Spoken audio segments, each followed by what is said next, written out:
Oi, gente, sou o Roberto, membro do PET de Computação, e hoje iremos falar sobre pares e tuplas. Primeiramente, iremos falar sobre o pair, que é como é chamado par em C++, e depois sobre tuple, que é como é chamado tupla em C++. Primeiro falando do pair, o pair ele nada mais é do que uma estrutura que guarda um par de valores, né? A gente pode dizer que esse par é um XY. E esses valores eles podem ser de tipos diferentes, tá? Então você pode até pensar, poxa, por que eu não usaria um vetor de tamanho 2 simplesmente? Um dos motivos é que um vetor, os elementos têm que ser do mesmo tipo, né? Um vetor, tudo tem que ser int ou tudo tem que ser char, esse tipo de coisa. Agora, num pair você pode ter tipos diferentes. O x pode ser um int, o y um char, ou por aí vai. Tá? E a ordem ele importa, então importa qual é o primeiro e qual é o segundo elemento, tá? Você até pode criar a estrutura e manipular ela de forma que a ordem não importe, mas isso é uma coisa específica no seu código, tá? A princípio a estrutura ela tem esse conceito de qual é o primeiro número e qual é o segundo, tá? Então a ordem no par importa. Aqui é como você manipula, tá? Em C++. Então, para você criar ela, né? Se vocês forem lembrar como a gente criou o vetor, né? A gente escreve vector e entre as setinhas ali a gente coloca o tipo, né?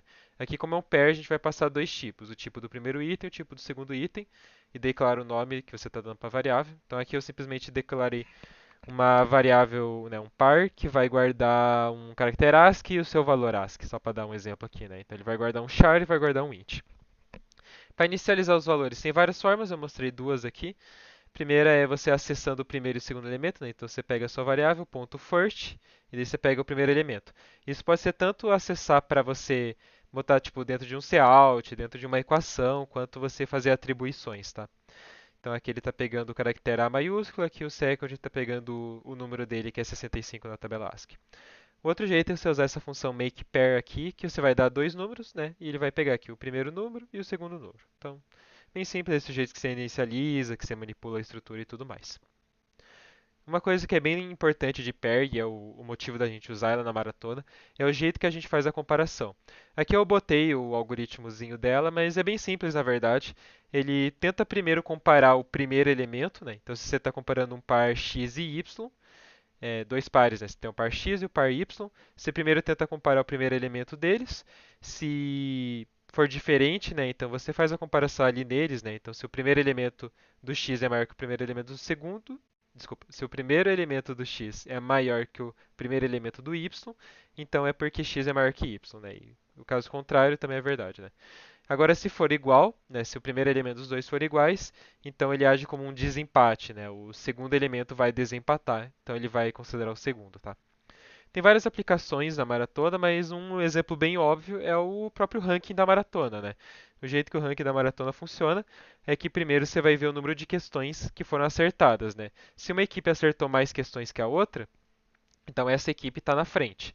Agora, se houver um empate no número de questões, então o que vai desempatar é a penalidade, né? Quem tiver a menor penalidade. Então você pode usar uma estrutura de pair para fazer esse ranking da maratona, né? O first vai ser o número de questões acertadas e o second vai ser a penalidade, ou você pode pensar a penalidade como negativa, né? Já que uma penalidade menor é melhor, né? Então, talvez tomar esse cuidado na hora de comparar. Então, mas vai ter vários casos que você vai poder fazer tipos de comparação em que você quer, caso haja um empate no primeiro critério, então o segundo critério vai ser o desempate. Um outro exemplo de aplicação de pair que eu acho bem legal é para guardar índices de vetor.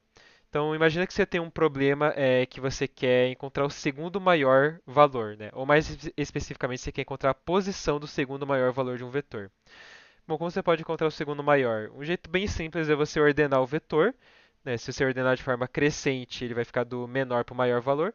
O último elemento é o maior, o penúltimo é o segundo maior. Então, o penúltimo é o maior elemento. Só que qual é o problema? É que quando você ordena um vetor, você perde a ordem original deles, né? Eu botei um exemplo aqui. Se vocês forem ver, o segundo maior elemento aqui do vetor é o 6, que está na posição zero, então zero é a resposta. Mas na hora de ordenar, ele vem parar aqui nessa posição, né? Então, como é que eu sei que ele estava na posição zero antigamente, né? Um jeito seria se ordenar, pegar o número e daí fazer um loop para encontrar o 6 aqui, né? Mas um outro jeito que você pode fazer isso é você, em vez de guardar o vetor desse jeito, você guardar os elementos do vetor como pares, onde o primeiro número é o valor, que é o que a gente vai querer comparar, e o segundo valor é o índice. E daí agora o índice ele vai estar acompanhado do valor. Então o que eu quero dizer, né? Seria desse jeito. Sem pair é isso aqui que estava no último slide. Com pair você vai guardar os valores e também vai guardar o índice, né? Então você guarda 6, 0, 1, 1, né? O elemento 1 no índice 1, o elemento 5 na posição 2 e por aí vai. Na hora de ordenar, né, aqui ele está ordenado, veja que ele guardou o índice, né? Então aqui o 6, ele guardou aqui o zero junto. Então isso quer dizer que o zero é a resposta. E é assim que você declararia esse vetor, né? Você pode combinar estruturas dentro da outra, né? Então esse é um vetor do quê? De pair. Só que quais são os tipos do pair? Int, int. E daí aqui o nome dele v. Então eu fiz até um código aqui para mostrar em mais detalhes. Então aqui maior.cpp. Então, nosso objetivo é encontrar o segundo maior valor. Então, eu declarei aqui tamanho do vetor. A gente vai ler o tamanho do vetor, como isso na maioria dos problemas de maratona. Declarando que nem estava lá, né? Criei um vetor de tamanho n. Vou ler os dados, né? Então, eu vou ler o x. E daí eu vou guardar aqui, né, na posição i do vetor, com make pair o x e o próprio índice dele. Daí eu ordeno o vetor. Daí o penúltimo vai estar na posição n-2, né? Porque o último está no n-1. Então o penúltimo está no n-2. E daí eu quero acessar o segundo elemento. Então ponto .second. E essa é a minha resposta, né? Então vamos dar um make aqui, só para compilar. E daí agora se a gente vê aqui, né? Vamos ver com o exemplo que estava aqui, né? Então é de tamanho 5. E os números 6, 6, 1, 5, 2, 7. Então veja, ele imprimiu 0, né? Porque é a posição do segundo maior número, que é o 6, ele está na posição 0, né? Então esse é um exemplo que eu acho bem legal de aplicação de pair. E daí tuples, elas são bem simples de entender. Uma tupla nada mais é do que um par que pode guardar um número maior de valores, né? A gente diz n valores. Então a gente pode criar uma tupla de 3 elementos, de 4 elementos. Você pode criar uma tupla de 2 elementos, né? Seria a mesma coisa que um par. A única coisa é que ela tem um tamanho constante. Então, uma vez que você cria a tupla, né? Você cria uma tupla de tamanho 3, ela vai ter tamanho 3 e pronto. Você não pode alterar, né? De novo, né? Poxa, parece muito com um vetor. Por que que eu não usaria um vetor, né? Porque lembrando, o vetor ele tem que ser tudo do mesmo tipo. Numa tupla você pode ter tipos diferentes, tá? Então, os tipos podem ser diferentes, a ordem importa, a mesma coisa no par. O tamanho não pode ser alterado uma vez que você cria ela, né? Claro, você pode ter uma tupla de tamanho 3, depois criar uma outra tupla de tamanho 4, por aí vai, né? Mas a questão é que quando você cria a variável, você define o tamanho dela. Diferente do vetor que ele pode ser dinâmico, né? E a comparação é muito similar, tá? A do par, né? Ele vai tentar comparar o primeiro elemento, se houver empate, ele vai para o segundo, depois para o terceiro, para o quarto, até acabar todos os elementos, né? Então aqui de novo, né, que nem ali no par, ela é um pouco mais chata de mexer do que o par, tá? Então por isso a gente não costuma mexer muito com tupla, tá? Mas ela existe, né? Então aqui eu estou criando uma tupla, né, em inglês tuple.